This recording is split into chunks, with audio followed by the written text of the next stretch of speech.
Imasumaq unukuna, uyariykunawan, takiykunawan, noqanchis qanchis ununchista, tukuy sunqunchis uqumanta.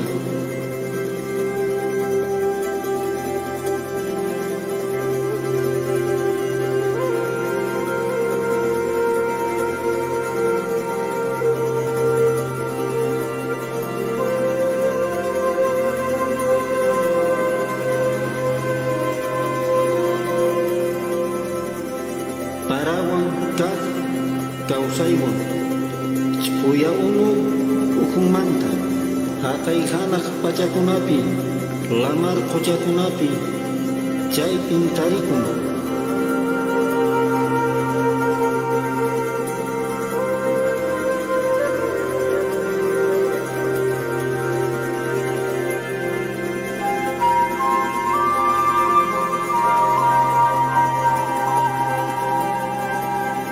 Chaypi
El Museo de Sitio Arturo Jiménez Borja Puruchucu fue fundado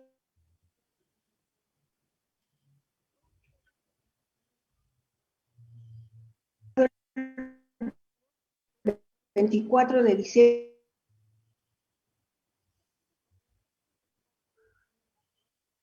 de 1960.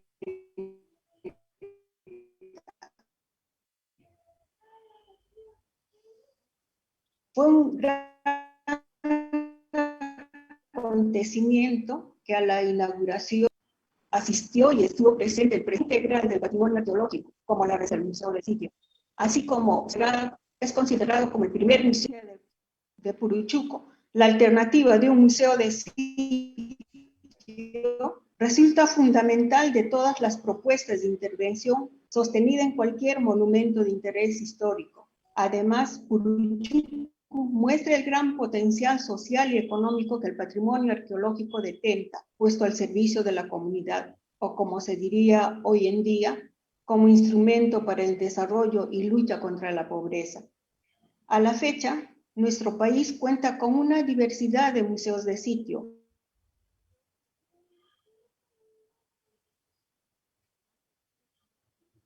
como ellos de fuerte participación cultural, SICAM, por citar algunos ejemplos. Algunos ligados a la gestión de las autoridades locales y los municipios, es el caso de la Huaca Pullana. Otros a cargo de empresas privadas, el caso de Brujo o Magdalena de Caos. Y por último, los dependientes directamente del gobierno central, museos de sitio de Pachacama, Guayamarca, Sechín, Zipán, entre otros. Todos ellos representan experiencias basadas en mayor o menor medida con los mismos fundamentos que inspiraron Puruchuco. Y para celebrar este acontecimiento, qué mejor invitando a los investigadores que de una u otra manera están unidos con nuestro querido Museo de Sitio. Además, los bienes culturales hallados en sus trabajos de investigación se encuentran depositados en el museo tal como ellos lo entregaron, porque ya los ambientes están llenos con la colección del fundador, el doctor Arturo Jiménez Borja. Iniciamos la celebración con el licenciado Luis Felipe Wenceslao Villacordos Ostolaza, quien tiene una larga trayectoria profesional. Es licenciado en Arqueología por la Pontificia Universidad Católica del Perú, graduado del Programa de Administración de Pequeñas Empresas de la Universidad del Pacífico y becario de la Agencia de Cooperación Internacional de Japón, JICA, para el curso de Museología. Con estudios de maestría en Historia por la Universidad de Guelph en Canadá, fue asesor de Cultura de la Municipalidad Distrital de Arte, director del Museo de Puruchuco y docente universitario. Es autor de decenas de artículos y libros sobre arqueología, educación, museos y la gestión del patrimonio cultural. Curador de distintas exposiciones, como la recuperación y puesta en valor de la Casa Museo Antonio Raimondi de la ciudad de San Pedro de Yoco, provincia de Pacasmayo. Por su aporte a la cultura ha sido distinguido por la Municipalidad Provincial de Pacasmayo, la Universidad Ricardo Palma y la República de Italia. Se le otorgó la medalla de la Solidaridad Italiana en el grado de caballero por su labor en la difusión. En 2018 fue viceministro del Patrimonio Cultural e Industrias Culturales del Ministerio de Cultura. Dirige el Museo Raimondi desde el año 2002. Gracias, Luis Felipe, por compartir tu investigación del sitio arqueológico de San Juan de Pariachi, donde también el doctor Arturo Jiménez Borja restauró y conservó una de las estructuras y que hasta el año 2013 formaba parte del circuito turístico del Museo de Sitio, continuando con Huaycán de Pariachi y Cajamarquilla. Como todos estamos preparados.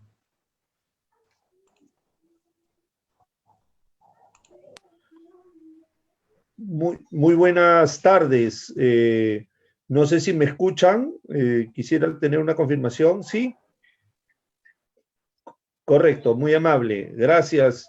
Gracias, Clide, por tus palabras. Como directora del Museo de Puruchuco, para mí es un gusto iniciar esta semana en un mes tan especial dedicado a los 60 años del Museo de Sitio de Puruchuco, que es una institución, una sede ahí en Lima Este, ¿no? Y por el cual yo siento tanto cariño al haber ejercido la dirección hace ya bastantes años atrás.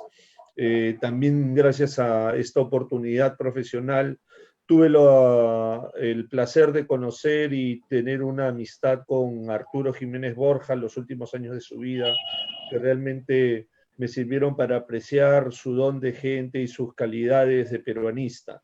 Y bueno, y sobre la base de esta convergencia de factores, pues quien habla desarrolló toda una serie de investigaciones en esta parte de la cuenca media-baja del Valle del Rímac. Y bueno, espero retomar próximamente algunos trabajos en la zona. Ya aproximadamente tengo una perspectiva positiva en el corto plazo de regresar a San Juan de Pariachi y hacer unos pequeños trabajos ahí, y por qué no también en Huaycán. Entonces, todo esto me anima pues a compartir mi experiencia en San Juan de Pariachi, y bueno, para ello vamos a iniciar esta exposición. Entonces, si me permiten, voy a compartir mi pantalla y ustedes me confirmarán, por favor, si la ven, ¿no?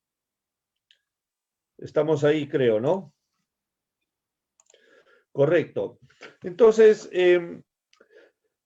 básicamente para situarnos en el espacio, ponemos esta famosa lámina de María Rostoroji, donde podemos apreciar todo lo que debió haber sido el curacazgo de Lati, ¿no? Esta partición territorial, pero especialmente comunidad de la costa del Valle del Rímac prehispánico, que debió existir en la última época previa a la llegada de los españoles, ¿no?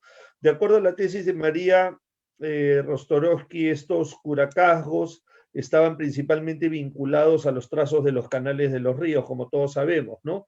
Y más o menos siguiendo el trazo que conocemos del canal, que se basa principalmente en lo que tenemos evidencias hoy en día, pero especialmente también en algunas de las crónicas de la época, cito el Mercurio peruano, los trabajos de Cerdán y Ambrosio. Sabemos que el canal en realidad desaguaba en todo lo que podríamos llamar hoy la bajada del Cerro de la Molina, el Cerro Centinela, ¿no? En esa zona terminaba el canal y formaba en realidad una suerte de pantano, laguna, ¿no?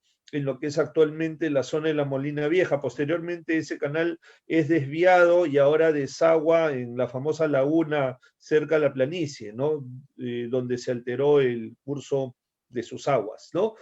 Entonces, sin embargo, bueno, ese es el área de estudio. Puruchuco se encuentra en esta zona, y eso es lo que nosotros en este slide hemos denominado el Valle Medio Bajo, ¿no? En la zona de recuadro podemos reconocer los principales sitios de los periodos prehispánicos que se encuentran en esta parte del valle, ¿no? Y también podemos reconocer hacia el norte el curso bajo y medio alto del río Chillón y hacia el sur, por supuesto, el río Lurín, ¿no? Nótese el sistema bastante complejo de canales. Obviamente esta es una visión bastante simplificada de los cursos de los principales ramales que irrigaban el fértil valle bajo del río Rímac, ¿no? Haciendo prácticamente un mismo sistema hacia el norte, principalmente con el río Chillón. Y bueno, hacia el sur también tenemos la famosa Tablada del Lurín y algunos de los contrafuertes andinos que por supuesto limitaban esa zona, pero a la que se estaba estrechamente vinculada también el Valle Bajo, desde la ruta de Armatambo hasta Pachacamac, ¿no? Que aparecen señalados ahí como los sitios 38 y 40 respectivamente.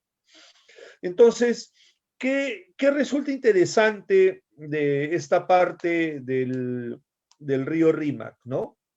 Que de alguna manera existen dos nacientes que son realmente importantes en lo que significa el sistema de regadío del Valle del Rímac, ¿no? Las tomas del canal de Ate y, por supuesto, la toma del canal de Surco, ¿no? Todos ellos se encuentran en la margen izquierda del río Rímac, ¿no? En una zona que, de alguna manera, ya se encuentra, si trazamos una línea recta, prácticamente a 20 kilómetros de la línea litoral, si la proyectamos hacia el Callao, ¿no? Es decir, es una zona que también comienza ya a mostrar cierta elevación. Estamos, Puruchuco, básicamente a 500 metros sobre el nivel del mar, a 20 kilómetros de distancia de la costa. Entonces, ya se configura un microclima de alguna manera particular, sumado a la ubicación estratégica de las bocatomas de los canales, que por cierto van a resultar cruciales en un diseño de productividad agrícola que por supuesto tiene al Valle Medio Bajo como la zona de las nacientes, ¿no? Entonces, la primera reflexión es interesante. Todos sabemos o hemos leído en alguna oportunidad que Arturo Jiménez Borja postuló la idea del nombre Puruchuco como vinculado a un sombrero de plumas, etcétera, etcétera. Sin embargo, se podría pensar, como lo postuló en alguna oportunidad María Rostorovsky, y eso es algo con lo que estoy un poco más de acuerdo, es que eventualmente la zona de Puruchuco, por su nombre, estaría significando Puca, que es rojo, y Uchu, ají. Y esto tiene sentido con las particularidades climáticas que el Valle del Rímac comienza a de alguna manera caracterizar a partir de esta ubicación geográfica y altitudinal, ¿no? Es decir, estamos en una zona relativamente retirada del litoral. Estamos en una zona que tiene una irradiación solar bastante más pronunciada que el resto de la parte baja del valle, ¿no? Y que de alguna manera anuncia la Chaupillunga, ¿no? En ese sentido nos gusta más un poco la aproximación al topónimo de María Rostorovsky, ¿no? Y su significado. Bueno, ya detalle de los principales sitios que van a ser mencionados en esta presentación. Tenemos la Puruchuca, tenemos Puruchuco y San Juan de Pariachi. Nótese las nacientes del canal de Lati a la altura de la actual Santa Clara, Huanchihuayla en la toponimia prehispánica, y tenemos la naciente del canal de Surco, muy cerca a la actual zona conocida como Las Salinas, en la zona de los terrenos de Sedapal y La Tarjea, para hacerlo más fácil de ubicar. Bueno, ahí tenemos una vista de Puruchuco hacia 1950. Las fotos son del famoso arqueólogo francés Henri Reuchlin. Ya ha sido ampliamente divulgada en varias publicaciones. Y acá quiero hacer un pequeño paréntesis para hablar de la obra de Arturo, ¿no? Él me cuenta cómo descubre este sitio arqueológico porque él ya tenía la idea de restaurar un monumento y fue, si no me acuerdo mal, en la mañana del año nuevo de 1953, cuando él, buscando un sitio para restaurar en Lima, encuentra Puruchuco al subir un cerro, ¿no? Lo divisa y este sitio cumplía dos características principales que él había vislumbrado, había imaginado para acometer la empresa de la restauración del monumento. La primera era que el sitio sea pequeño, ¿no? Y eso, por supuesto, hacía factible desde el punto de vista económico el emprendimiento de la restauración. Y la segunda, el segundo criterio que él tomó en consideración es que estuviera bien conservado, es decir, que permitiera reconocerse la fábrica original, por supuesto, del lugar, para no cometer lo que nosotros podríamos llamar, pues, algunas arbitrariedades desde el punto de vista de la intervención. Y finalmente, Puruchuco cumplía los dos requisitos principales, a los que le deberíamos sumar el tercero, que era muy importante también, que estaba muy próximo a lo que era Lima en esa época, ¿no? Al pie de la carretera central, en una zona relativamente accesible, ¿no? De esta manera se configuraba un lugar ideal donde él podría, o donde Arturo Jiménez Borja imaginaba que podía recuperar un monumento para mostrar a Lima y por supuesto a los turistas nacionales y extranjeros un lugar donde los visitantes pudieran vislumbrar, pudieran tener de alguna manera una experiencia tangible con el pasado, cómo eran las habitaciones, las residencias de los antiguos pobladores prehispánicos del Valle de Lima. Entonces ahí tenemos la famosa vista del Puruchuco, prácticamente tal cual como luce hoy en día, probablemente desde el mismo espolón rocoso donde Arturo Jiménez Borja y Jorge Muelle, porque estaban los dos juntos, ¿no? Lo vieron por primera vez el 1 de enero de 1953, ¿no? Acá tenemos una planta donde reconocemos los atributos esenciales del monumento, ¿no? Y llama la atención, ojalá que puedan ver el puntero, la planta, ¿no? La planta cuadrangular, un único acceso restringido, que nos llevan a este famoso componente que quien habla ha denominado la audiencia, que es un espacio público dentro de una edificación que se caracteriza por tener un solo acceso, ¿no? La audiencia está configurada principalmente por una terraza, un patio, que enfatiza dos niveles, ¿no? Y al mismo tiempo dos capacidades de carga distintas, ¿no? El patio diseñado para, por supuesto, albergar un número mucho mayor de personas y la terraza mucho más limitada, ¿no? Pero al mismo tiempo enfatizando una condición jerárquica en su diseño de arriba hacia abajo, ¿no? De dominación visual, de dominación, por supuesto, auditiva respecto de lo que pudiera pasar en la relación terraza-patio, ¿no? Estos dos componentes arquitectónicos son los que denomino, o varios, no solo yo, audiencia, ¿no? Luego de eso tenemos las zonas reservadas, por supuesto, donde se pueden encontrar zonas compatibles con la actividad residencial y zonas donde existen pues evidencias de depósitos y zonas de procesamiento de alimentos y laboreo doméstico. Bueno, un tema relevante de Puruchuco es estas vistas aéreas, ¿no? Que de alguna manera confirman dos aspectos importantes del sitio, si me lo permiten. Perdón.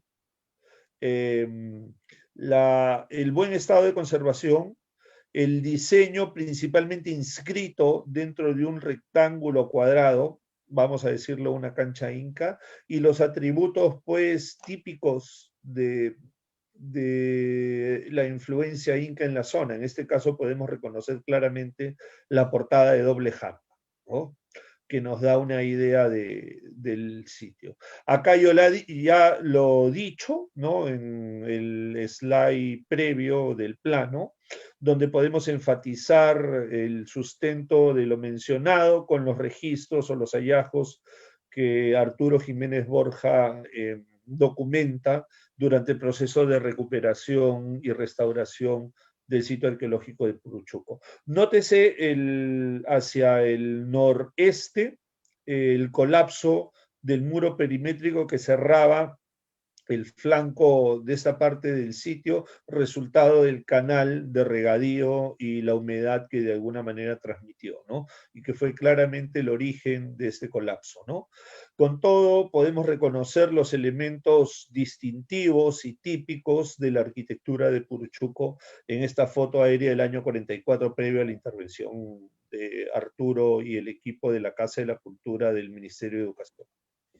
Bueno, lo que resulta interesante, además en Puruchuco, con todo esto, es que nosotros podemos ir reconociendo en los trabajos de Jiménez Borja los elementos vinculados a los elementos muebles vinculados al sitio, ¿no? Y por supuesto se comienzan a documentar y aparecer materiales de factura inca o de factura inca local, como es el caso de los dos queros que nosotros estamos viendo en esta oportunidad, realmente muy delicados, este quero con este rostro, entre comillas, delineado acorazonado, ¿no?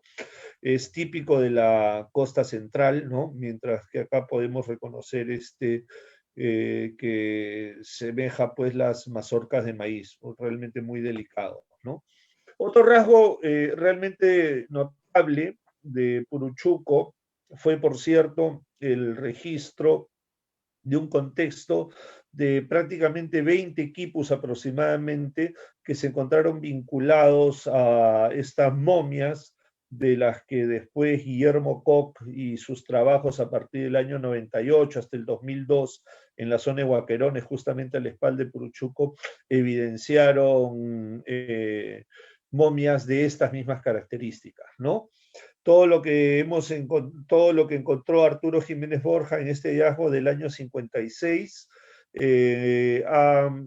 ha sido analizado hace algunos años ya por el doctor Hurton, ¿no? Que documentó una serie de recurrencias muy importantes en un juego de 3 quipus que aparecen de este total de 20 en esta zona. Lo que nos da de alguna manera a conocer uno de los atributos relativamente interesantes del Puruchuco, ¿no? Ya estamos configurando un espacio que desde el punto de vista arquitectónico muestra evidencias incas inobjetables. Estamos encontrando también elementos claramente vinculados a la administración inca, en este caso los quipus. De alguna manera, Puruchuco comienza a mostrarnos evidencias realmente interesantes de lo que significaba la presencia, la ocupación y el uso de las maneras incas en esta parte del río Rímac, ¿no? Bastante interesante. Ahora, bueno, esta es una foto de época donde podemos reconocer los depósitos del sitio arqueológico de Puruchuco y en el fondo los restos de maíz, ¿no? Estos restos de maíz aparecían, como bien documenta Arturo, mezclados con arena de río, que es un elemento que, como lo señaló Bonavía en su oportunidad cuando hizo trabajos en el Valle Guarmey, permite la conservación hasta 1 año o 2 años de las propiedades germinativas del maíz y hasta 3, 4 años, incluso de repente un poco más, del maíz como recurso alimenticio, ¿no? Entonces, esto fue encontrado en uno de los depósitos de Puruchuco, justamente en el fondo, que nos da de alguna manera una idea del uso que tuvieron estos ambientes dentro del sitio arqueológico, ¿no? Acá, bueno, uno de los estudios que hizo el arquitecto Wei Hamdazo el año 76 sobre el uso de los nichos y sus posibilidades de control astronómico a lo largo del movimiento de los años, del Sol a lo largo del año, ¿no? Es una tesis interesante que, por supuesto, merece también ciertas consideraciones, pero por supuesto una profundización en sus postulados a fin de validarlas, ¿no? Bueno, y acá esto ustedes lo pueden ver, son los famosos descubrimientos de Guillermo Cook y su equipo en Puruchuco. Como nosotros recordaremos, vimos una momia muy semejante a esta que aparece en primer plano en el centro de la imagen. Fue aquella que Arturo descubrió el año 56, vinculada a los quipus, ¿no? Y acá, bueno, al pie, en el ángulo inferior derecho de la fotografía, mirando la pantalla, ustedes pueden reconocer claramente un aríbalo inca, ¿no? Una pareja con la cerámica distintiva de la época, ¿no? Una pareja de momias, realmente un hallazgo espectacular, ¿no? Que de alguna manera nos pone en evidencia también la otra dimensión de la importancia de la ocupación inca en esta parte del Valle del Río Rímac, que es la alta densidad demográfica que nosotros, bueno, que estos trabajos han podido demostrar en esta zona y cómo de alguna manera aparecen o se ocupan, como en el caso de la quebrada de Huaquerones, Puruchuco, espacios de una manera intensiva con el propósito de cementerios que previamente habían tenido escasísima ocupación y menos un uso tan intensivo como zona de sepultura, ¿no?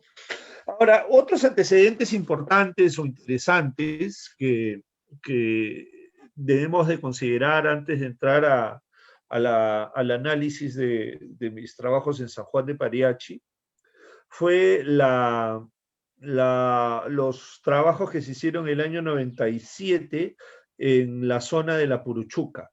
Acá podemos apreciar la foto aérea del año 44 hacia la derecha, donde podemos ver esta zona que aparentemente corresponde a un patio y una estructura cuadrangular que ustedes pueden apreciar acá, ¿no? En la parte norte, extremo superior izquierdo de la fotografía aérea, que corresponde a una estructura cuadrangular que tuvo una serie de ocurrencias bastante interesantes, ¿no? aquí excavó Daniel Guerrero, ¿no? Un querido amigo ya fallecido, ¿no? Que compartió con nosotros esta información, ¿no? Ustedes pueden reconocer acá la banqueta, una columna, ¿no? De alguna manera muy interesante, y los restos de un bowl, ¿no? Un bowl que tenía una particularidad muy, muy interesante. Podemos ver en el fondo del bowl la famosa, un orificio, ¿no?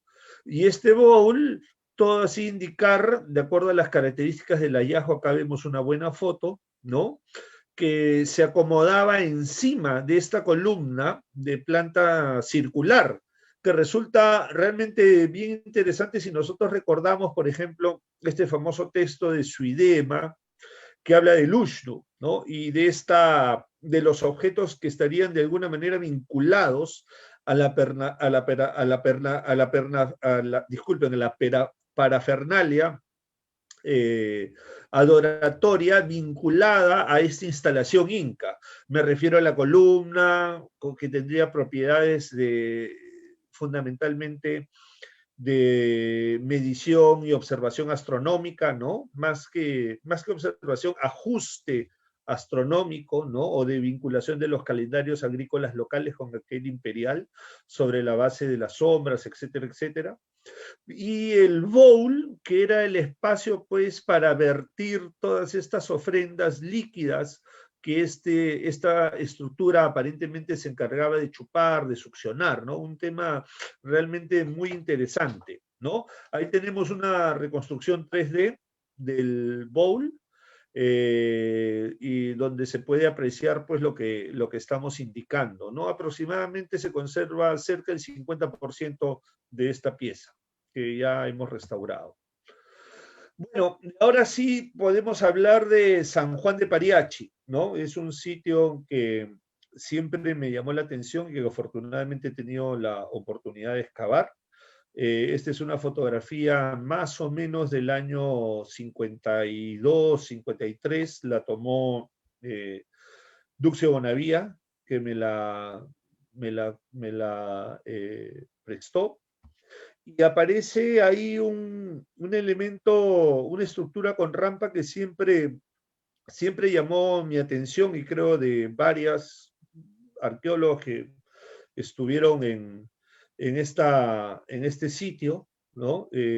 Ahí aparece este Ushnu, ¿no?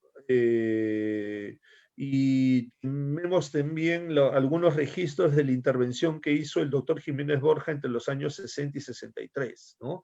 Con el famoso propósito de terminar de configurar un famoso circuito turístico que vincule Puruchuco, San Juan de Pariachi, Huaycán y Cajamarquilla, en la margen derecha del río Rímac.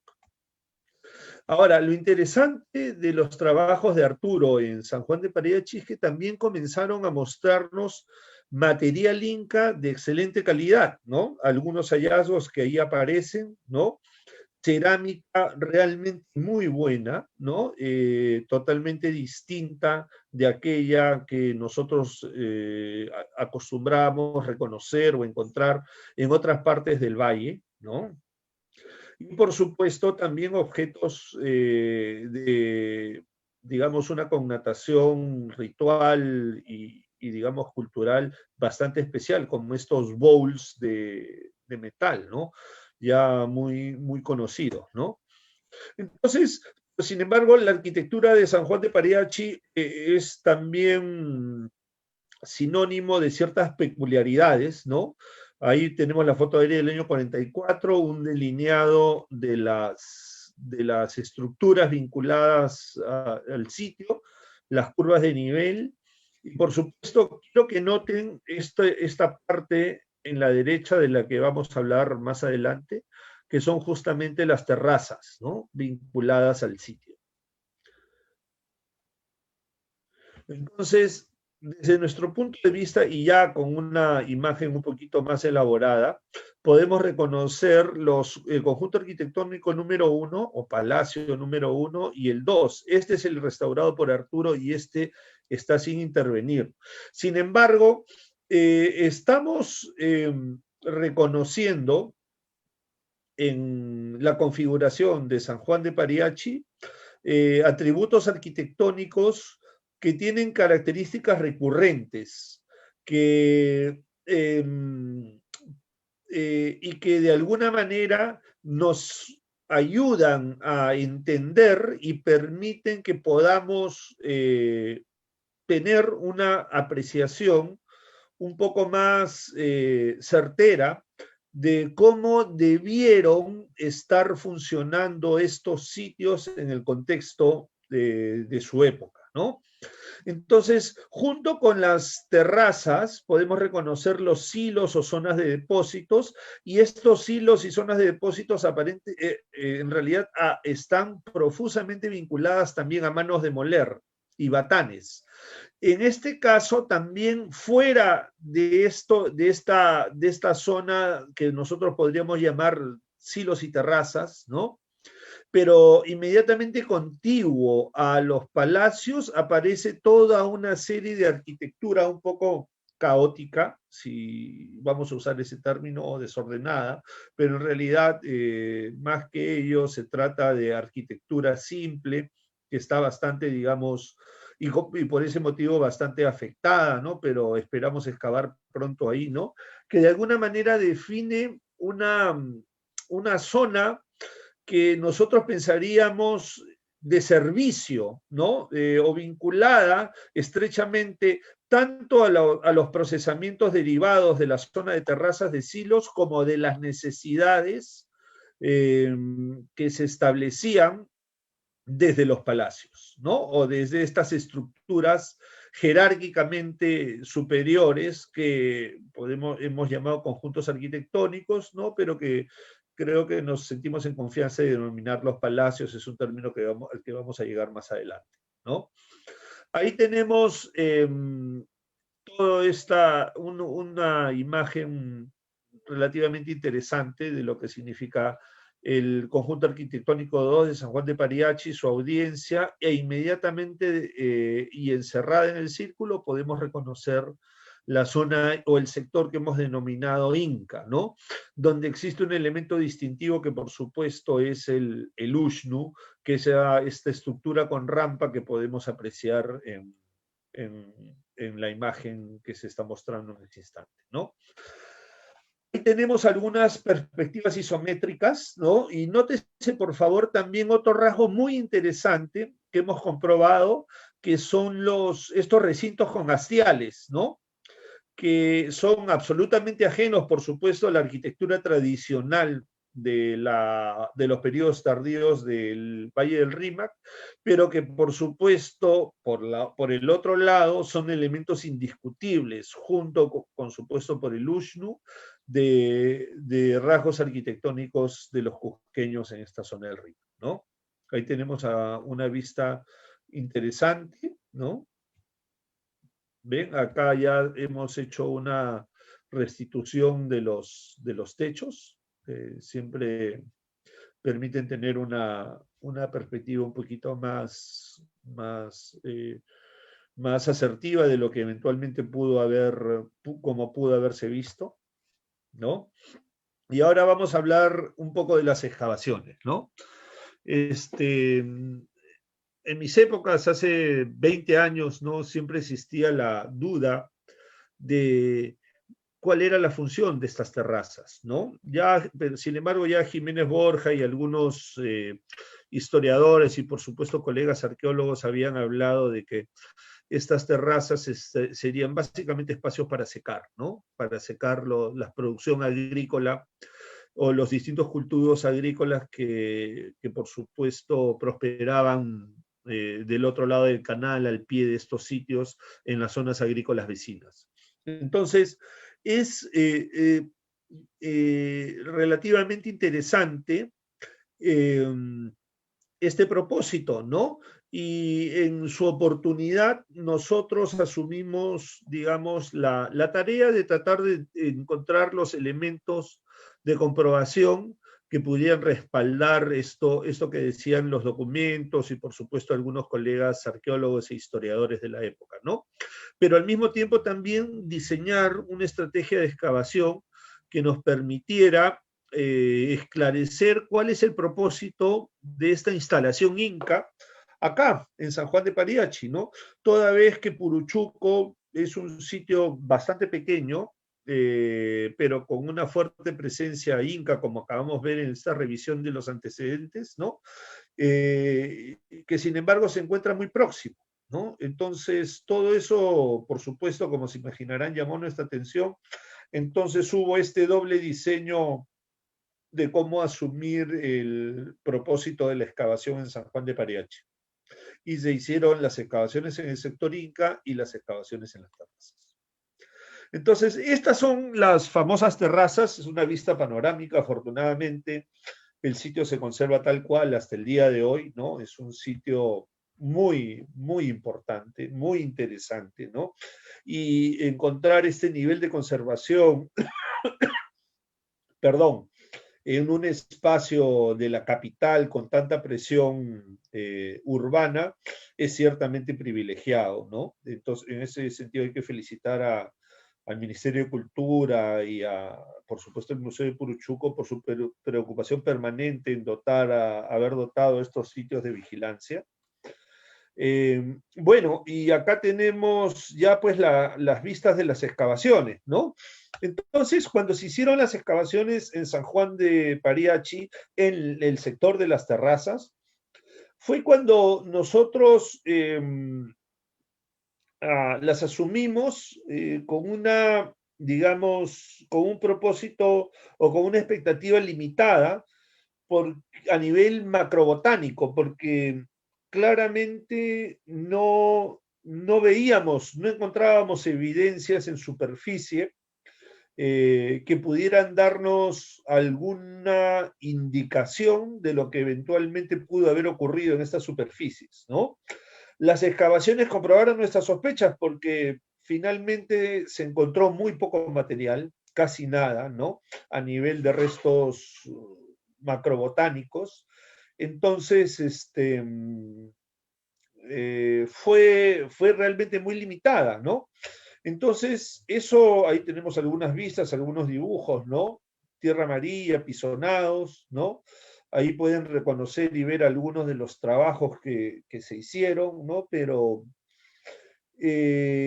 la parte de las terrazas, por lo menos aquellas que excavamos, estaban básicamente limpios, ¿no? Incluso la recuperación de materiales de otro tipo, culturales, instrumentos, herramientas, ¿no? O cualquier otro indicador cultural, fue también muy escasa, ¿no?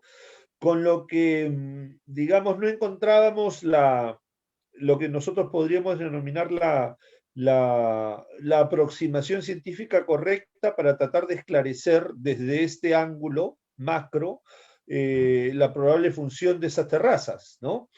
Entonces, sin embargo, surgió una posibilidad bastante interesante cuando acudimos al auxilio del Laboratorio de Polen y Paleobotánica de la Universidad de Cayetano Heredia, con el biólogo Luis Guamán, ¿no? Que es ya ampliamente conocido por varios colegas arqueólogos, ¿no? Y en esta secuencia fotográfica, en este mosaico, en realidad ustedes pueden reconocer cómo asumimos la tarea un poco de una manera bastante imaginativa, pero finalmente eficiente, de tomar muestras para análisis microscópicos, ¿no?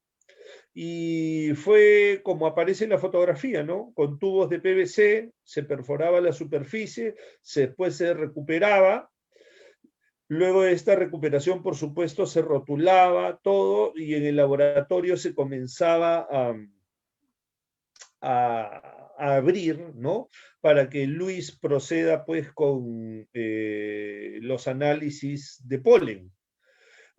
Además, ustedes pueden ver un canto rodado sobre la mano derecha, se recogieron una muestra limitada de cantos rodados para tratar de analizar otro tipo de evidencia microscópica, fundamentalmente diatomeas, ¿no? Que son estas algas vinculadas a los ríos, las algas vinculadas a las aguas de los ríos, ¿no? En general, ¿no? O aguas superficiales. Y la otra posibilidad también fueron los fitolitos, ¿no? Entonces los resultados fueron realmente interesantes. Comenzaron a mostrarnos evidencias digamos, muy estimulantes, ¿no? Comenzó a aparecer el maíz, polen de maíz, de ají, aliso, que es una famosa planta que debería crecer un poquito más arriba, no en la zona tan baja como lo hemos registrado, pero finalmente estaba ahí. Por supuesto, algodón, ¿no? Comenzó a aparecer la ambrosía, la coca, también frutos como el guayabo, lambras, por supuesto el lecho, que nos habla de zonas vecinas bastante húmedas, probablemente las riberas de los canales, ¿no? Pero llamo la atención de la presencia de la coca y el ají, ¿no? Plantas que de alguna manera son bioindicadoras de un clima un poco más seco y caluroso, que sería aquel que corresponde justamente, de acuerdo, por supuesto, a las evidencias biológicas y a toda la data histórica, de aquella que se comienza a recolectar o registrar justamente a partir de estas zonas del valle, ¿no? San Juan de Parachi ya se encuentra a 650 metros sobre el nivel del mar, ¿no? Entonces es una zona y está ya mucho más lejos de la costa, prácticamente a 30 kilómetros en línea recta, ¿no? Entonces, esta evidencia comenzaba a ser muy interesante, ¿no? Bueno, no los voy a complicar con este gráfico, ¿no? Que realizó David Goldstein, que era Luis Guamán, ¿no? Que esperamos publicar, ojalá que pronto, ¿no? Sobre los resultados y las ocurrencias de especies por terraza. Nótese, sin embargo, llamo la atención de la presencia de maíz, ¿no? Miren, y la presencia de ají. Y estos son varios de los sitios donde nosotros hemos hecho estos análisis, ¿no? Se realizaron desde Puruchuco hasta Huaycán. Y bueno, esperemos en algún momento profundizar en esta perspectiva de análisis, que es básicamente la etapa que como investigador vamos a iniciar, esperamos, el próximo año.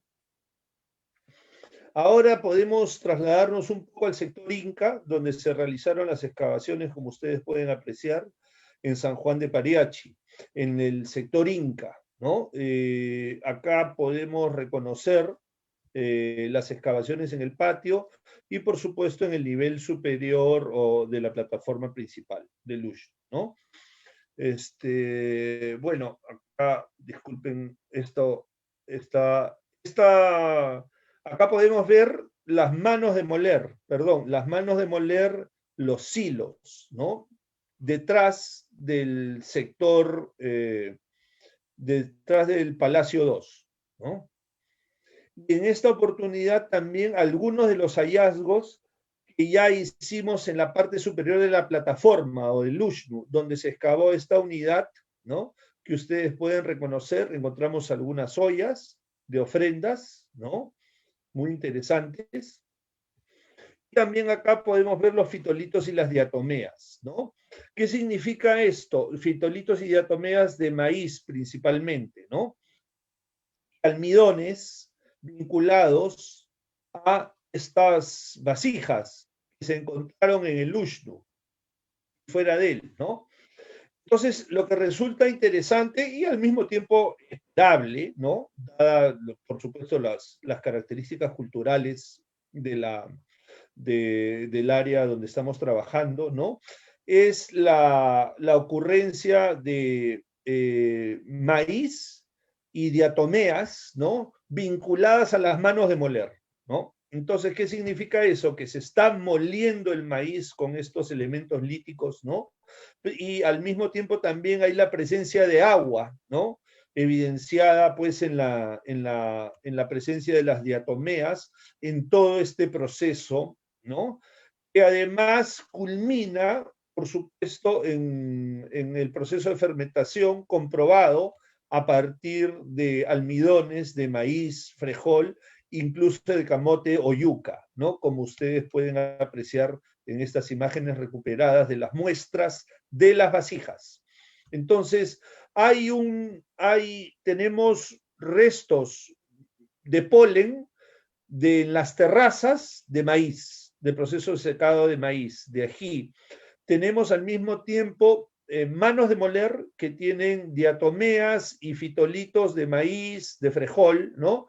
Y tenemos las vasijas donde ha reposado estos brebajes, pues estos líquidos, ¿no? Y que han, por supuesto, fermentado, produciendo los almidones vinculados al proceso de fermentación de estos brebajes, por supuesto, para hacer las chichas en todas estas diversas modalidades, ¿no? Entonces, se configura pues un aspecto, digamos, de alguna manera estimulante de las potencialidades de este tipo de análisis, ¿no? Que por supuesto hay que vincular, ¿no? Y ahora lo que yo quería comentarles es mostrarles las excavaciones en toda la parte del sector Inca, ¿no? En este sector inferior, si pueden ver mi cursor, está el Ushnu. Y en esta parte de acá es en la que vamos a hacer énfasis en este instante, ¿no? Que es el extremo norte del sector Inca de San Juan de Pariati, ¿no? Y acá resalta nítidamente una serie de hallazgos, principalmente un quero, el entierro de una mujer cerrando este acceso clausura, y por supuesto en esta parte de acá el entierro de un grupo de adultos y de niños, ¿no? Ese es el ambiente donde se encontró el quero, señalado acá en rojo, ¿no? Previo a la excavación, es una vista un poco lateral. Y esa es una vista de frente del mismo ambiente, señalándose el lugar donde fue encontrado el quero. Y ustedes pueden reconocer acá el muro bajo, ¿no? Y los hastiales, sobre todo del fondo, que se conserva mucho mejor de aquellos que están proyectados hacia adelante, de la parte del muro, ¿no? Entonces, este ambiente, una suerte, definitivamente no es una callanca, pero es un cuarto, objetivamente se trata de un cuarto con hastiales que se proyecta hacia el patio frente al Ushnu. Es una ubicación muy importante, con un hallazgo realmente por demás interesante, es el quero, ¿no? Es un quero. Ahí pueden ver el instante preciso cuando encontramos cómo se delineaba la parte superior de la vasija, ¿no? Al momento de su hallazgo. Y esa es toda la secuencia del mismo. Ahí lo pueden apreciar. Es un quero de madera. Realmente muy bonito, muy bien trabajado, en un excelente estado de conservación, ¿no? Y por supuesto, como acá pueden reconocer incluso la remodelación de 2 niveles de piso de la superficie de este ambiente o cuartos con hastiales, ¿no? Y este quero cuyo depósito y enterramiento en este sector corresponde a la última etapa de ocupación, dado que rompe los 2 pisos que existían, de los cuales hay evidencias en esta fotografía, ¿no? Y luego de lo cual se sella la superficie y queda ahí enterrado. Ahora, se hizo los análisis en el laboratorio de la Universidad Cayetano Heredia también, y los cortes de secciones de las muestras de la madera, y aparentemente todo haría indicar que se trataría de lúcumo, es decir, de una madera fundamentalmente local o de provisión local. Entonces es bien interesante, ¿no? que exista este vínculo porque estamos encontrando material, digamos, canónicamente inca, pero hasta el momento con digamos, un vínculo de una factura local, ¿no? Lo cual no resulta raro, pero de alguna manera, como creo voy a tratar de demostrar con otros hallazgos, ¿no? Es sugerente en este nivel, digamos, de recurrencias de elementos realmente importantes del diseño y la parafernalia inca. ¿Ven? Ahí estos análisis los hizo la bioarqueóloga Fanny Mutart, a quien agradecemos, ¿no? Hizo un lindo trabajo y estableció este probable vínculo, ¿no? Ese es el diseño del quero en este dibujo de frente de dos partes que podemos apreciar en la parte superior y el diseño desenrollado abajo. Ahora, las estructuras funerarias, ¿no? Estas son realmente muy importantes, ¿no? Porque encontramos entierros como, digamos, no nos sorprende en este caso que estuviesen disturbados, ¿no? Ahí podemos ver, ¿no? Y estos entierros estaban vinculados,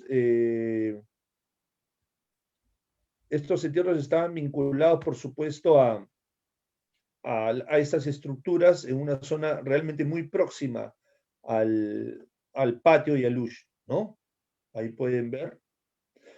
Hay un tema muy interesante que también fue la gran cantidad de elementos orgánicos quemados que encontramos en esta parte, justo al pie de las tumbas. Ojo, no se trata de que se prendió fuego en esta superficie, sino que ya los restos estaban carbonizados y habían sido utilizados, habían sido depositados, ¿no? O traídos a este sitio ya en esa condición.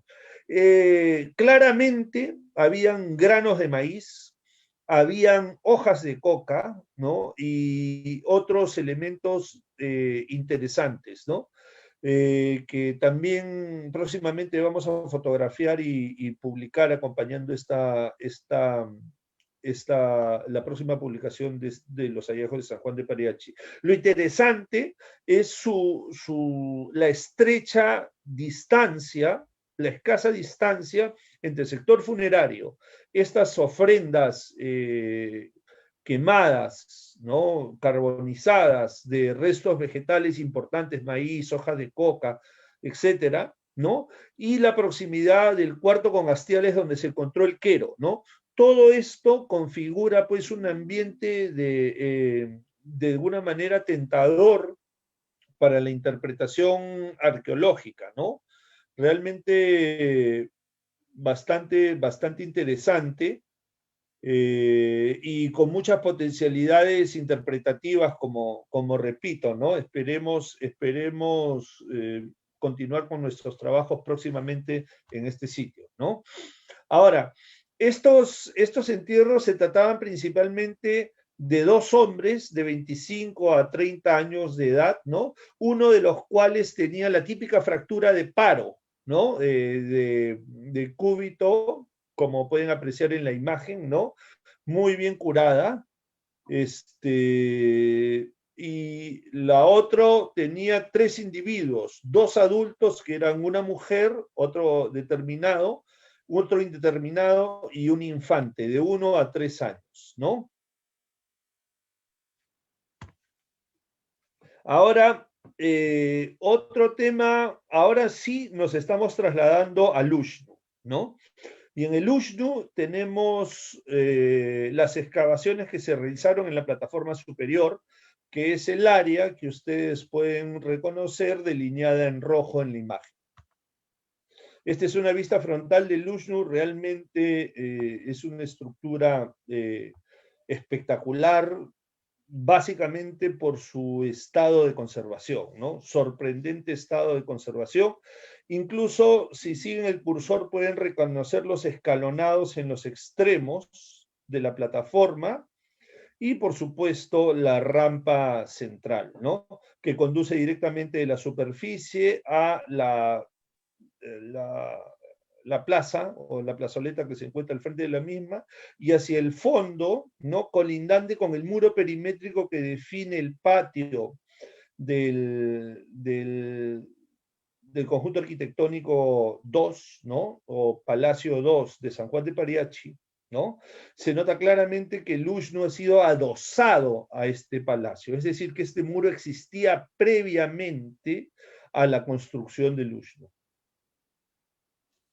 Ahí tenemos una bonita imagen de un momento muy importante en nuestras excavaciones, aquel en el que se registra el orificio de sacrificios, ¿no? O el orificio de ofrenda, mejor dicho, perdón, ¿no?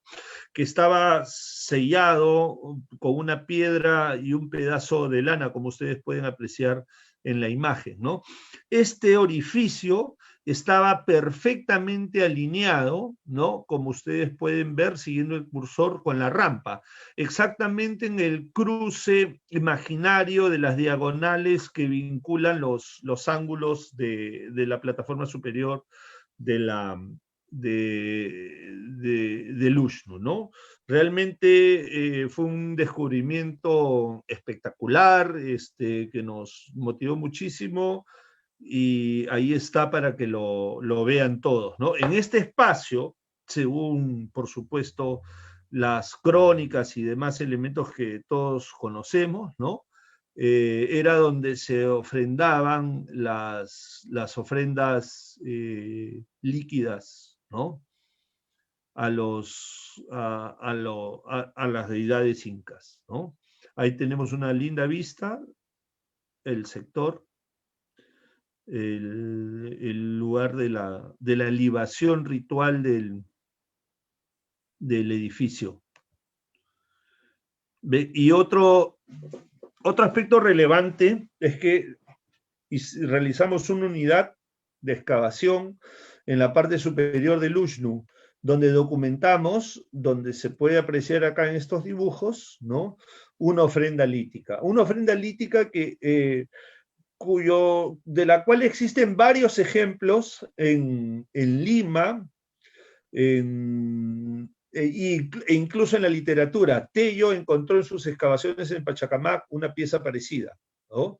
Pero esta es la primera vez que la encontramos en contexto. Ustedes pueden ver en el mosaico, en la parte número 3, ¿no? En el recuadro señalado con el número 3, el Uxnu, es decir, el orificio para la libación, refiero en este caso la libación de la plataforma, el espacio donde la plataforma libaba, ¿no? En este caso las ofrendas líquidas, y la ubicación exacta de la ofrenda de piedra que registramos en este trabajo, ¿no? Se trata de un animal indeterminado, ¿no? Que tiene una peculiaridad, ¿no? Tiene lo que es claramente las crías montadas sobre ella, ¿no?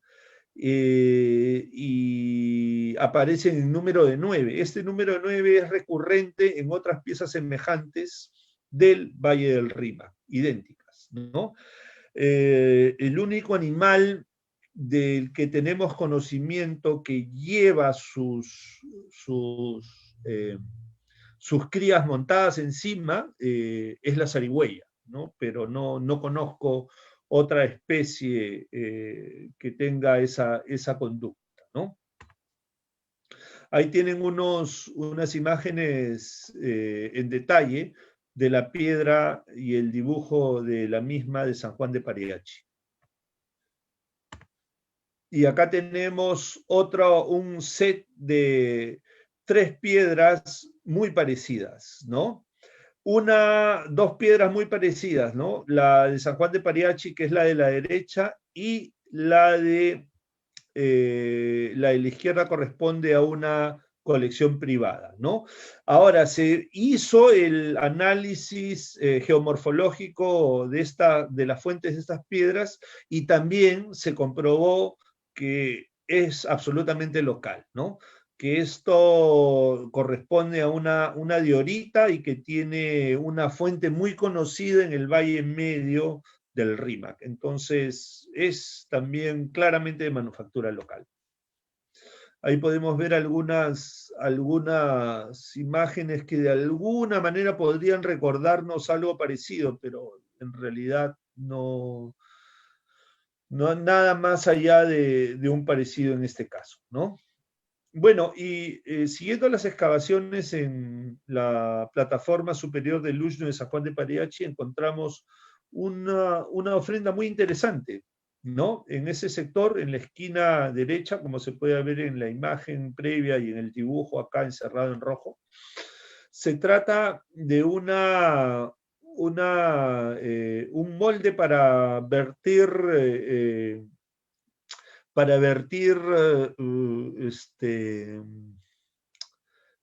metal fundido, ¿no? Hacer lingotes, ¿no? Y los fragmentos de ese molde cerámico, que después fue restaurado, fueron encontrados como ofrenda en esa esquina, ¿no? Ahí ustedes lo pueden ver en todo su esplendor. E incluso se encontraron prills, que es la imagen número 4, que son estas gotas de metal puro, o en su estado más puro, adheridas en los intersticios de la pieza de cerámica, ¿no?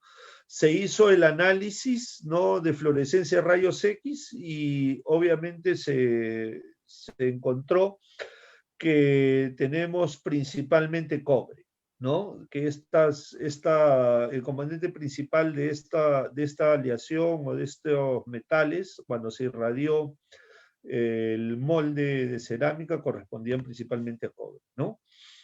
Tenemos también unas cosas bien interesantes. Recordarán que estaba sellada Luxno con una piedra y una lana. Bueno, se hizo el análisis de las fibras y esto es carnero, ¿no? Se encontró además desechos orgánicos de carnero dentro del orificio del ushnu, ¿no? Y se encontró también dentro del orificio lana negra, también de carnero. ¿Qué significa? Y en las afueras, cuando habíamos comenzado nuestros trabajos y en la superficie del ushnu, encontramos también evidencias de carnero que al principio no nos llamaron mucho la atención. Igual fueron, por supuesto, guardadas, pero después se configuró un escenario muy interesante, ¿no? Porque nosotros sabemos, por supuesto, que los carneros han sido elementos o una especie, por supuesto, atraída por los españoles, ¿no? Sin embargo, encontrar toda una serie de huellas de carnero, como los que aparecen acá, macho, joven, ¿no? Porque se mandaron a analizar, ¿no? Con huellas de corte, algunas de ellos en las vértebras de estos animales, ¿no? O en los huesos largos y sobre todo en las partes distales, vinculados a un ushnu, ¿no? Resulta interesante. Ahí están. ¿Ven? Las huellas de cortes, las cortes de los carneros, ¿no? Y también se encontró cerámica vidriada. Entonces, es interesante porque de alguna manera tendríamos evidencia de que en San Juan de Pariachi prosperó, luego de la época del contacto y de la conquista, prosperó también una ocupación colonial, probablemente, ¿no? Aunque queda por esclarecer la naturaleza, por supuesto, de la ocupación y, por supuesto, la naturaleza de las evidencias de esta oveja joven, macho, vinculada a este contexto, ¿no? Sin embargo, quería mostrarlo acá porque, por supuesto, no deja de ser interesante, ¿no? Y esta es una vista general de los hallazgos de San Juan de Pariachi, como afortunadamente tenemos un registro bastante bueno, ¿no? Que nos permite presentar la data de esta manera, ¿no? Acá tenemos unos cortes muy bonitos, ¿no? ¿Ven? Este es el Ushnu, que profundiza aproximadamente 60 a 80 centímetros, si no me acuerdo mal, ¿no? Es decir, es finita. Y unos cortes con las vistas de frente. Ahí tenemos las fotografías.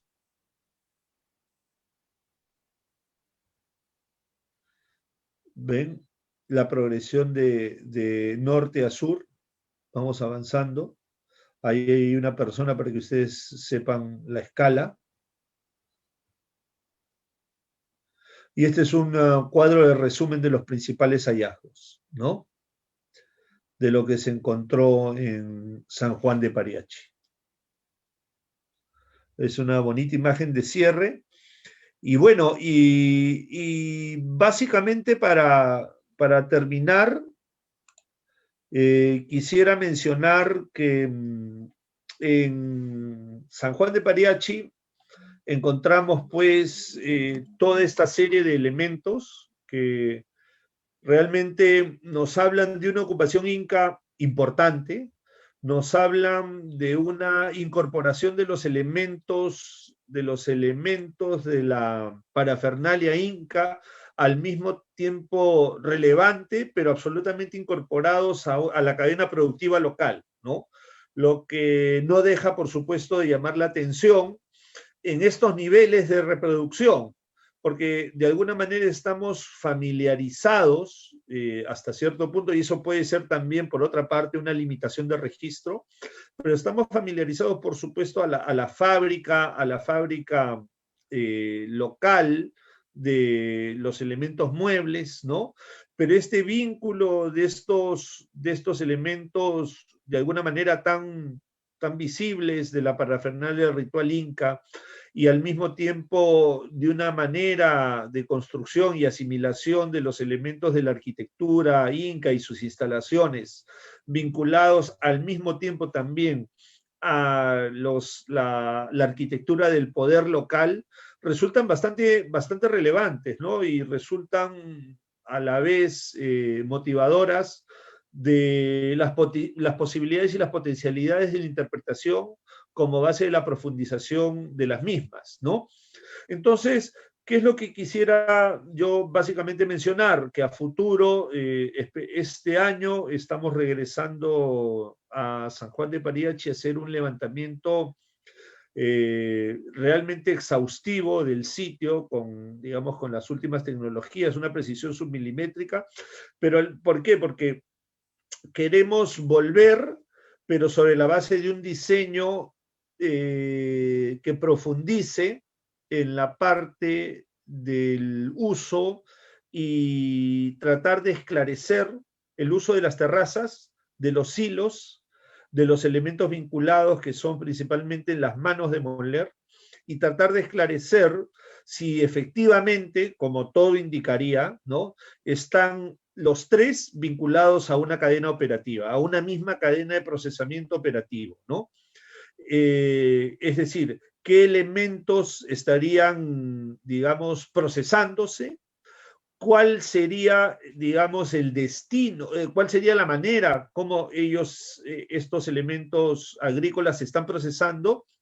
¿Y cuál es su destino, digamos, en el microcosmos del asentamiento, ¿no?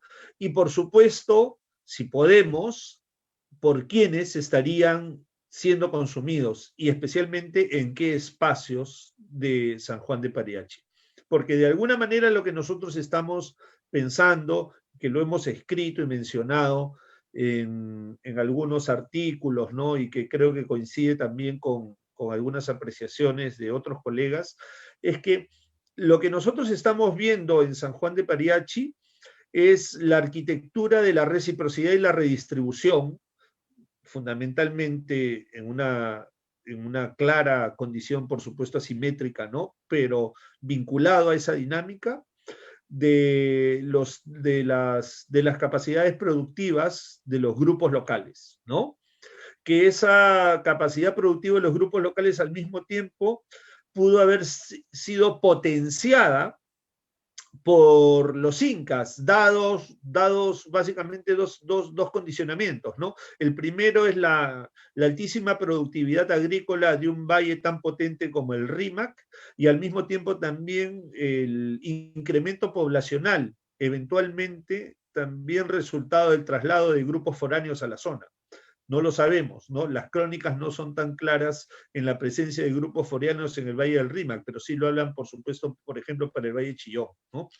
Entonces, todo eso resulta elementos de alguna manera interesantes y que eventualmente pueden contribuir a un diseño de futuras investigaciones que puedan seguir contribuyendo a la discusión de los procesos prehispánicos tardíos en esta parte del Valle del Rímac y de la costa central en general.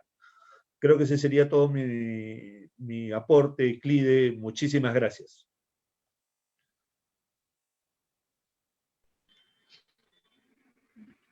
Muchas gracias, Luis Felipe, por excelente exposición y por darnos a conocer lo que es San Juan de Pariachi y el avance de nuestra historia. Y estamos seguros que si han escuchado empresarios, especialmente el vecino de Gloria, va a financiar tu proyecto, porque no solamente es Machu Picchu, ¿no? Sino debemos conocer toda nuestra historia, y en especial Lima, y básicamente el distrito de Ate tiene muchos sitios arqueológicos.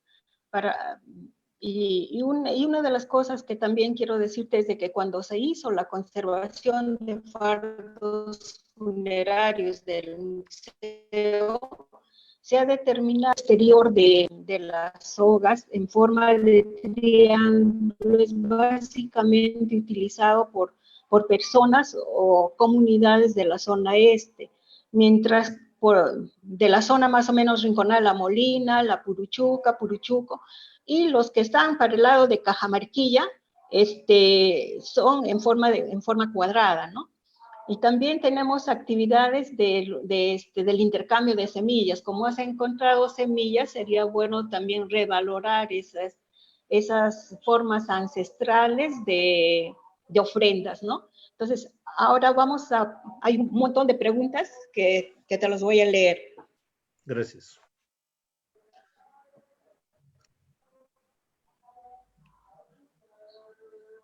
Pregunta número 1, dice, de Rosario Vilca: ¿por qué las huacas del este, como Puruchuco y San Juan, se encontraban tan cercanos a los cerros? Bueno, ahora, acá hay un factor que no estamos analizando y que es al mismo tiempo también muy importante tener en cuenta, que es el factor tiempo, ¿no? O sea, hay un tema que deberíamos tratar de esclarecer, o sea, cuán contemporáneas o cuán sucesivas son estas evidencias que nosotros llamamos tardío, ¿no? Yo creo que la ocurrencia y la proliferación de lo que estamos denominando los palacios es relativamente tardía durante los periodos, el periodo básicamente finales de intermedio tardío, y por supuesto adquiere una potenciación en la época inca. ¿Por qué pienso eso? Porque los incas, yo pienso que las élites locales, como todo grupo de privilegio, ¿no? Ante el nuevo orden imperial representado por supuesto, la presencia de los cusqueños en la costa central, ellos tienen que asumir una nueva condición de ordenamiento político sobre la base de tratar de privilegiar o conservar sus privilegios, mejor dicho, ¿no? Y eso al mismo tiempo también en un contexto de gran riqueza, ¿no? Porque estamos hablando de grupos que están ubicados en zonas privilegiadas del valle, ¿no? En zonas al mismo tiempo estratégicas, ¿no? Que de alguna manera, pienso, les otorgaban a los curacas, a estas cabezas de grupo, ¿no? Un margen bastante, digamos, cómodo desde la posibilidad de los recursos para tratar de situarse en una situación de privilegio en este nuevo orden, ¿no? Entonces, la ocurrencia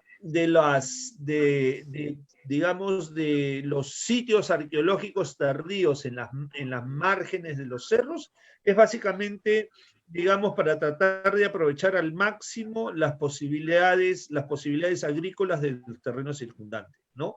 O sea, la racionalidad andina en general, pues, no te hace asentamientos en medio de los campos de cultivo, ¿no? Y la cantidad de palacios, ¿no? O estructuras en un mismo asentamiento, se pueden explicar por varios motivos, ¿no? Todos ellos al mismo tiempo muy tentadores para la interpretación, desde la sucesión dinástica para hablar de una línea de tiempo, digamos, básica, hasta la posibilidad que cada uno de estos palacios puede haber servido para un mismo señor o para varios al mismo tiempo, o para varias comunidades también, ¿no? ¿Por qué? Porque muy probablemente el interés de los curacas de las partes bajas del río Rímac en este tramo, me refiero al tramo de Puruchuco hasta Huaycán, debe haber sido muy marcada, ¿no? Y eventualmente pueden haber ocurrido acuerdos, etcétera, etcétera, o alianzas que implicaban traslados y todo, y estos palacios no necesariamente estaban adscritos únicamente a un señor, sino sobre la base de las negociaciones y de los acuerdos, ¿no? Probablemente pueden haber tenido usuarios temporales o usuarios alineados a los acuerdos entre las partes, ¿no? Y en esta dinámica, los incas, pues, estos curacas, podrían haberse sentido muy cómodos y al mismo tiempo muy potentes para digamos, para llegar a un acuerdo semejante o interesar desde también su pequeñez, pero desde su potencialidad, a los incas a acuerdos semejantes, ¿no? La pregunta número 2 de Rodolfo Valverde es, ¿cuál es la etimología de Pariachi? Ah, buena pregunta, ¿no? Buena pregunta, pero no tenemos, pero aparecen los mitos y leyendas de Guarechirí, ¿no? El Cerro Negro de Pariachi, ¿no? Conquistado por uno de los hijos de Pariacaca, uno de los yauyos, ¿no? Es muy interesante, pero eso es lo único que, digamos, me atrevería a decir, ¿no?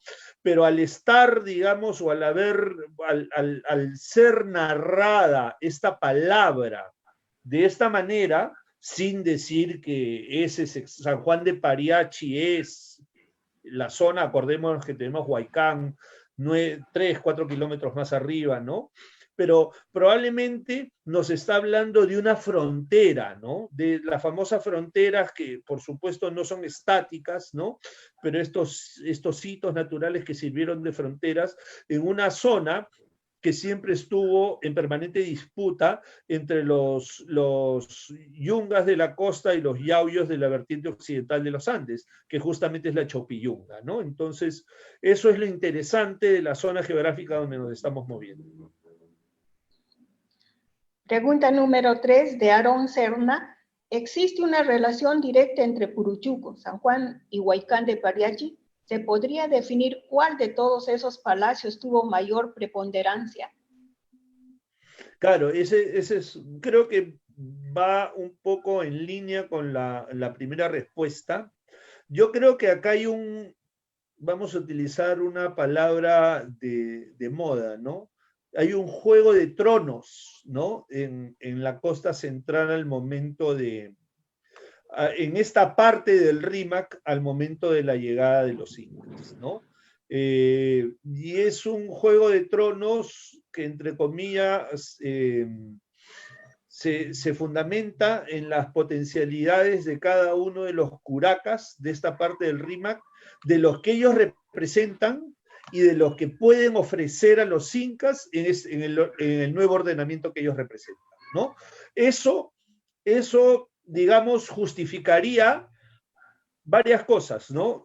La primera es la interesante abundancia, entre comillas, de instalaciones incas a tan corta distancia. Desde Puruchuca hasta Huaycán tenemos 15 kilómetros, digamos, en línea recta, pero tenemos, entre comillas, Uxnu en la Puruchuca, tenemos Uxnu en San Juan de Pariachi y creo que hay un Uxnu en Huaycán, ¿no? Que también planeo excavar, ¿no? Tenemos quipus, ¿no? Tenemos elementos de parafernalia suntuaria en cada uno de estos sitios, ¿no? Entonces, es bien interesante, ¿no? Porque porque estamos en un nivel de análisis micro. Acá no estamos hablando de una gran provincia o un Huamani, Inca, que era si se quiere, una manera, digamos, más interesante de interpretar, o más tradicional, mejor dicho, perdón, de interpretar la dominación política de un imperio, ¿no? O sea, llega el imperio y domina, pues, la provincia, el grupo étnico local o el cacicazgo local, etcétera, etcétera. Finalmente estamos hablando de grandes territorios. En el caso del RIMAC pasa algo interesante, ¿no? Hay digamos, la atomización de los elementos, no sé si la palabra es buena, pero la atomización de estos rasgos, de estos elementos arquitectónicos incas, canónicos, ¿no? Y su ocurrencia en tantos asentamientos de una manera tan intensiva, en un espacio tan corto, yo lo trataría de explicar, pues, desde ese ángulo de vista, ¿no? Ese por lo menos es mi tesis o mi sospecha, ¿no? Podríamos pensar también que podría responder a la reacción lógica de los grupos que los incas eventualmente trasladan a la zona, ¿no? Y no son curacas locales, sino son simplemente los representantes de las nuevas poblaciones que los incas o que como mitmas los incas instalan en esta parte del RIMAC, pero para eso nos falta un poco evidencia histórica, ¿no? Que por lo menos yo no conozco casos para el RIMAC de eso, ¿no? Janet Uribe pregunta, ¿las evidencias halladas son únicamente incas e ishmas o existen evidencias arquitectónicas o bienes muebles anteriores a ellas? No, hay evidencias anteriores a ellas, ¿no? O sea, yo he encontrado material pinazo, por ejemplo, que es casi del año 0 en La Gloria, ¿no?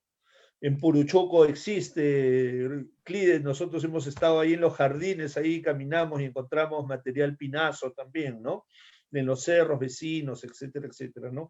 Hay una ocupación dilatadísima y larguísima y muy rica en esta parte del Valle del Rímac, ¿no? Entonces, sin embargo, por supuesto, por el interés y el tema que yo estoy trabajando, esto es lo que yo podría comentar, ¿no? Gracias. Elizabeth Meneses pregunta, ¿se han observado entierros para grupos familiares o eran de individuos sin parentesco? ¿Hay análisis genéticos al respecto? Importantísima la pregunta, ¿no? Yo creo que los trabajos arqueológicos de Guillermo Cook y su equipo, ¿no? La última vez que hablé con Guillermo, creo que han producido aproximadamente unas 10 tesis, la mayoría de ellas de antropología física, lastimosamente de investigadoras extranjeras, lo que limita un poco su acceso, pero tenemos un corpus espectacular de información complementaria. ¿A qué me refiero a complementaria? Porque tenemos un muy buen, digamos, patrimonio arqueológico bien conservado, tenemos buenas fuentes históricas, ¿no? Que nos permiten tener esa vertiente para enriquecer nuestras hipótesis e interpretaciones. Tenemos esta rica data arqueológica de la que te he conversado, ¿no? Y acabo de exponer. Y dentro de esta, y tenemos la data bioarqueológica, porque tenemos un extensísimo cementerio muy bien excavado por Guillermo Koch. Tenemos otros cementerios tardíos más o menos contemporáneos en Pedreros, en la margen derecha, también muy bien excavado. Algo se hizo en el Sauce, no con tanto número de individuos, pero también hay, ¿no? Entonces, yo creo que se configura una gran posibilidad de analizar como nunca o como pocos casos para un periodo bastante corto de tiempo lo que sucedió con los objetos que nos dejaron esas poblaciones, pero al mismo tiempo también con las evidencias biológicas, estoy hablando de los muertos que existen, de estas mismas poblaciones que ocuparon y utilizaron y vivieron en esos palacios, en esos asentamientos, utilizaron esas terrazas, etcétera, etcétera, ¿no? Entonces, todo eso es lo que hay que estudiar, ¿no? Todo eso es lo que hay que ensamblar en la interpretación, ¿no? Entonces, eso es lo fantástico, ¿no? De las posibilidades o las potencialidades que tenemos, ¿no? Y solo para redondear la última pregunta, ¿no? Sí hay, por supuesto,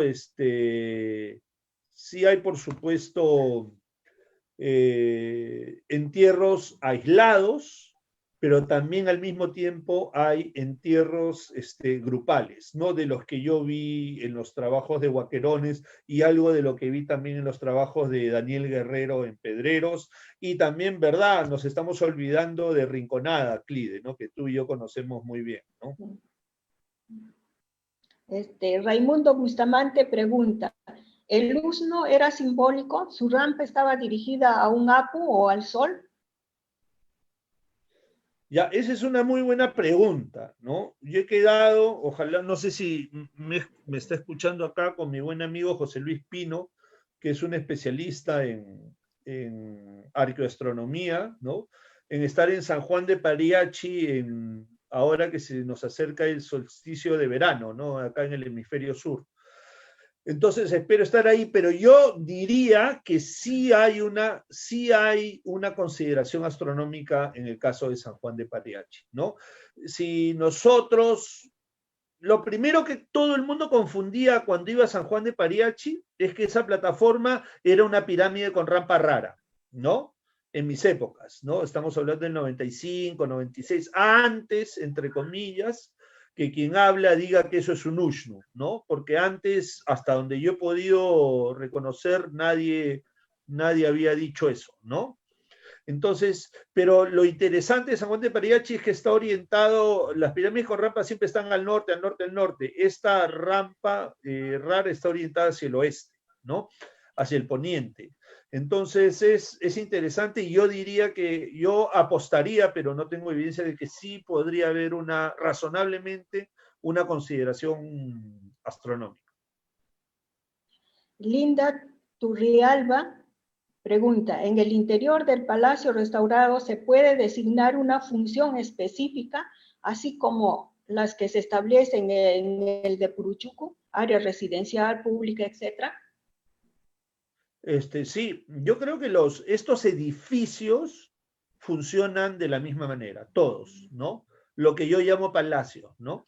Son espacios. Ahora, lo que yo quiero subrayar es que el palacio no es un edificio privado, ¿no? Es fundamentalmente una construcción, una instalación de vocación pública.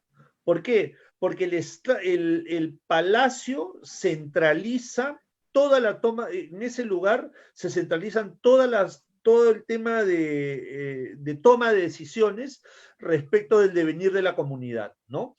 Y a partir de ahí se centraliza, y uso la palabra, se gerencia todo el proceso de transformación de los recursos naturales, pero al mismo tiempo también de las capacidades de las poblaciones locales por transformarlos, lograrlos en productos y, por supuesto, lo más importante, en su redistribución, ¿no? Sea simétrica o sea fundamentalmente asimétrica, ¿no? Entonces eso es lo que pienso. El palacio es de alguna manera la edificación, si se quiere, paradigmática del orden social de los periodos tardíos, al menos en esta parte del río, ¿no? María Trigos pregunta, ¿existen evidencias de Capac Ñan en San Juan y Huaycán? Muy buena pregunta, ¿no? O sea, hay una zona que se llama Tambo Pariachi también, ¿no? Por la zona, no está ni en Huaycán ni en San Juan, está más o menos al medio, era conocido, pero aparentemente es el nombre del tambo de la hacienda, no el tambo inca, ¿no? No aparece Pariachi en la relación de Vaca de Castro ni de Garcilaso, que son los que mencionan la ubicación de los tambos en la esto, pero sin embargo sí había un camino, ¿no? El camino real, ¿no? Pero no tengo conocimiento de que haya, pues, digamos, un camino. Hay un camino, sí, que llega a Huaycán de Pariachi, pero no es el camino inca, ¿no? Es el camino hacia el sitio, que pudiera haber estado vinculado al camino real con certeza, ¿no? Pero la parte que nosotros vemos como camino de Huaycán de Pariachi es un camino que tiene otras connotaciones y que vincula a la gente de afuera con el asentamiento, ¿no? O sea, es obvio, ¿no? Pero es una vinculación que yo digo que tiene una naturaleza distintiva y ritual, ¿no? Porque estos caminos se usan en momentos o en ocasiones especiales, ¿no? Que es, bueno, otro tema. Enrique Melián pregunta, ¿existe relación directa o indirecta con Cajamarquilla? Ah, muy buena pregunta también, ¿no? Y ahí creo que pueden aportar nuestros amigos del proyecto Cajamarquilla. A ver, Cajamarquilla en esta época es un punto de encuentro, ¿no? Como claramente ha demostrado los trabajos de la gente del proyecto de Cajamarquilla, ¿no?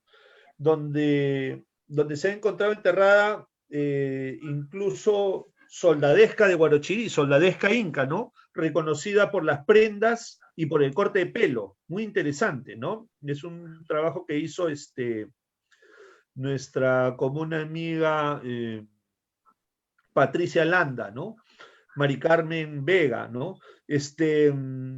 Pero Cajamarquilla fue un lugar, digamos, creería yo, de tránsito, de punto de encuentro con cierta regularidad, pero no sé, y que probablemente funcionó hasta la época poco antes de la llegada de los incas, ¿no? En el caso de los incas han habido instalaciones, ha habido ocupación, se utilizó como cementerio, pero no hay una gran construcción de la época inca, ¿no? Un sitio como Cajamarquilla funcionando, ¿no? El otro caso típico en cuanto a dimensiones es claramente Pachacamac o el mismo Armatambo, no hubiera pasado desapercibido para los cronistas españoles, ¿no? Y no lo menciona, ¿no? Entonces, en la época tardía, yo creo que fundamentalmente Cajamarquilla ya era un sitio básicamente abandonado, ¿no? Pero que tenía una ventaja o una particularidad, que era la ruta de bajada de la gente de ese lado de la Sierra de Lima hacia la costa. Y ahí se encontraban, ¿no? Y esa dinámica, que era una dinámica recurrente, pero no permanente, era la que le dio la naturaleza al sitio en los periodos tardíos. Edith Tapia pregunta, usted habló de curacas. ¿En San Juan vivió un curaca en el recinto restaurado? ¿Cuál sería la función principal de ese recinto?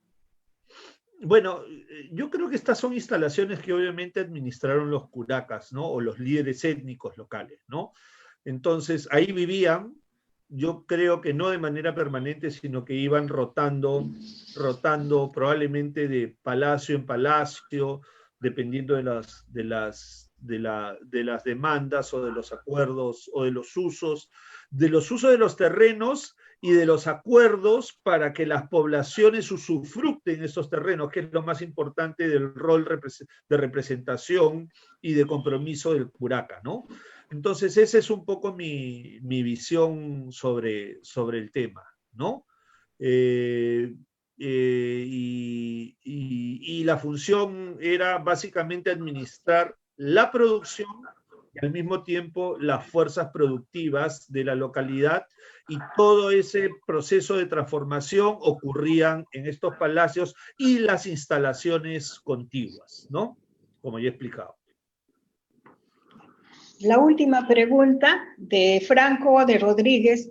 En el sector restaurado existen habitaciones muy pequeñas. ¿Son también públicas o tenían un margen ceremonial o ritual?